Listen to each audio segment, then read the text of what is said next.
So for this topic, it is the obligation of photography in forensic sciences. Our video for today is we're going to demonstrate the 5 examples of the evidence. The first is the footwear impression, the second is the tire impression, the third is the tool mark, the fourth is fingerprint, and the fifth is the blood stain.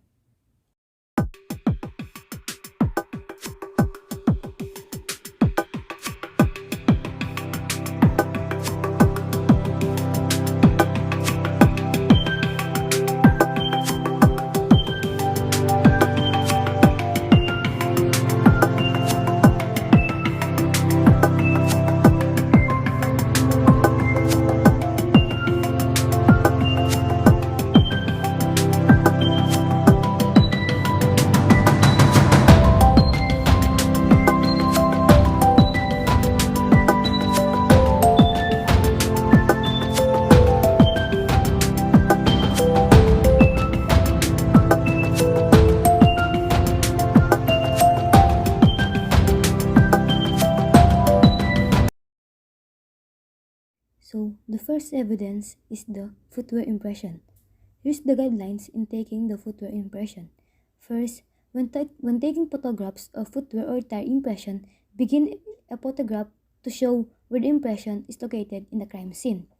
It is important to include a recognizable landmark in photograph so location of the impression is to be understood easily.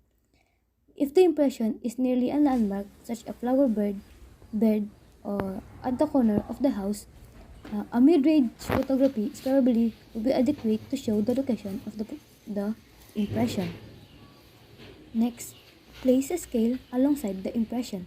When photographing a footwear impression, use a L shape, or if you don't have the L shape, you can use a DIY L shape to form, or you can use DIY ruler or any measurement tape so you can produce the L shape, and place the scale approximately 1 inch away from the impression on the same plane of the impression.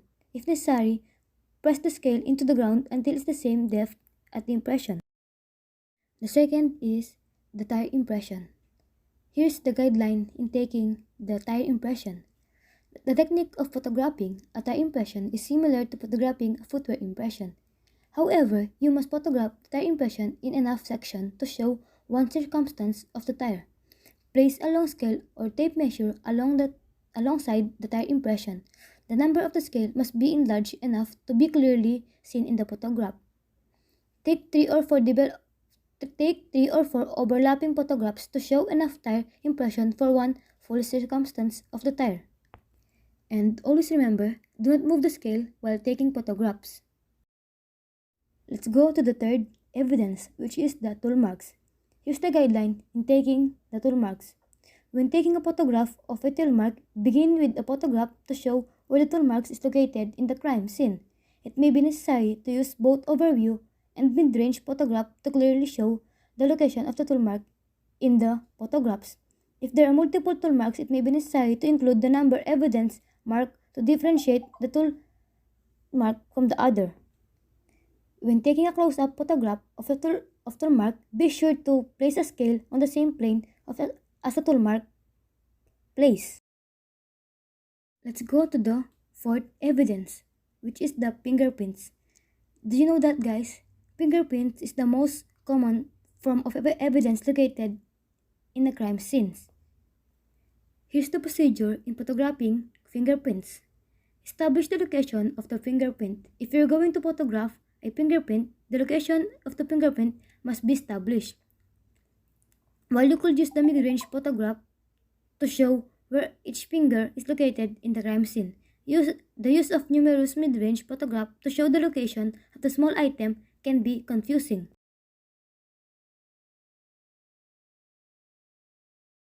Let's go to the last evidence, which is the blood stain.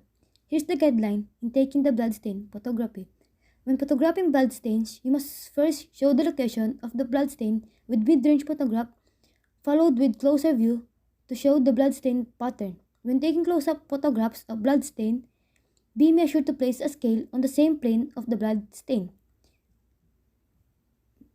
Position the camera with camera's film frame parallel to the bloodstain evidence in order to get as much as detailed record on the film as possible. Your camera should be positioned so the frame of your viewfinder is filled with the bloodstain on the scale.